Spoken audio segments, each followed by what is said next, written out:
मकर संक्रांतीच्या सर्व भक्तगणांना हार्दिक शुभेच्छा। सर्व भक्तगणांच्या हृदयस्थ परमेश्वराला या यूट्यूबच्या माध्यमातून मी नमस्कार करतो। आपण धार्मिक सण आणि परंपरा याबद्दल या यूट्यूबच्या माध्यमातून माहिती देत असतो। आपण आमच्या या यूट्यूब चॅनलला लाईक करा, जास्तीत जास्त शेअर करा, इतरांना याची माहिती द्या आणि हा व्हिडिओ शेवटपर्यंत पहा। आज आपण मकर संक्रांती या सणाविषयी पाहणार आहोत। प्रत्येक सणाला ऋतुसंगती आहे, त्यानुसार आयुर्वेदाची उत्तम आरोग्य बैठक त्या सणाच्या बरोबर आहे। ते कसे हे आपण स्वतंत्र व्हिडिओद्वारे पाहणार आहोत। प्रत्येक सणाला पारिवारिक सामाजिक मूल्यांची जोड दिलेली आहे।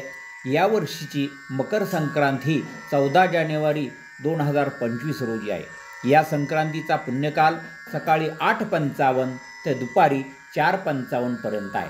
शके 1946 अंश कृष्ण प्रतिपदा या दिवशी सूर्य सकाळी 8:55 मकर राशीमध्ये प्रवेश करतो। संक्रांत ही वाघावर बसलेली असून तिचे उपवाहन घोडा आहे।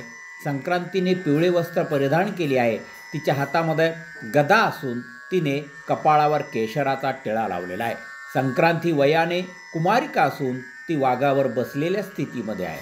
तिने वासाकरता जाईचे फूल घेतलेले आहे। ती पायस भक्षण करत असून सर्प जातीची आहे। तिने भूषणार्थ मोती धारण केलेले आहे। संक्रांतीचे वारनाव व नक्षत्र नाव महोदरी असून ती पूर्वेकडून पश्चिमेकडे जात असून वायव्य दिशेला पाहत आहे। संक्रांतीचा सण हा 3 दिवसांचा असतो। भोगी, संक्रांत, किंक्रांत हा सण रथसमाप्तीपर्यंत साजरा करण्याची पद्धत आहे। सूर्य मकर राशीत प्रवेश करतो, या उत्सवाला मकर संक्रांत असं म्हणतात। संक्रांतीच्या पर्वकाळामध्ये तिळाचा 6 प्रकारे उपयोग करावा असे सांगितलेले आहे।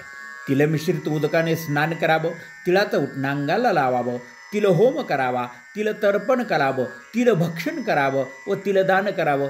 अशा प्रकारे तिळाचा व गुळाचा उपयोग करावा असं शास्त्र सांगतं। सूर्य आपली परिभ्रमणाची दिशा बदलतो। सूर्य मकर राशीत गेला की त्याच्या किरणामध्ये बदल होत असतात, म्हणून उकाडा वाढतो। ऋतुमानाशी तदरूप असणाऱ्या वस्तू त्या त्या सणांच्या वेळी वापरण्याची सोय आपल्या पूर्वजांनी केलेली आहे। मन, तन, बुद्धी यांच्यावर सुसंस्कार करून भावभावना व विचारांना उदात्त दिशा देण्यासाठी व मनाला ताजेतवाने करण्यासाठी आपल्या पूर्वजांनी सणाचे नियोजन केलेले आहे। दरवर्षी मकर संक्रांत ही अशुभ आहे अशा प्रकारच्या वेगवेगळ्या अफवा पसरवल्या जातात व लोकांना घाबरविण्याचा प्रयत्न केला जातो। अशा प्रकारच्या गोष्टीला कोणताही शास्त्रीय आधार नसतो, त्यामुळे या अफवावर लोकांनी विश्वास ठेवू नये।